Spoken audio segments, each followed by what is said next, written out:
Alors comment reconnaître les personnes toxiques en consultation notamment? C'est un sujet qui revient souvent, qu'on me pose souvent. Encore ce matin, on m'a posé 3 fois la question, alors je vais y répondre en vidéo.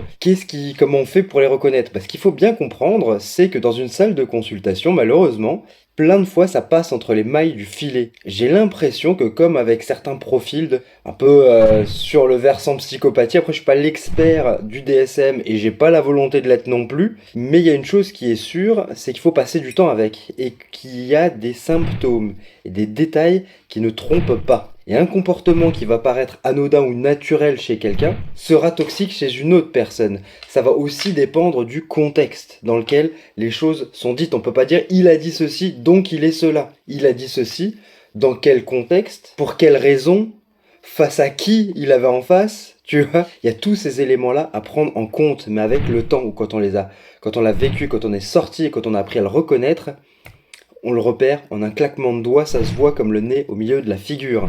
Donc après, ces gens-là, quand ils essayent de se dissimuler, c'est comme des enfants qui se mettent les mains sur les yeux et qui disent « Regarde, j'ai les mains sur les yeux, il fait tout noir, donc tu me vois plus. » Eh bah si, je te vois encore. Bonne journée.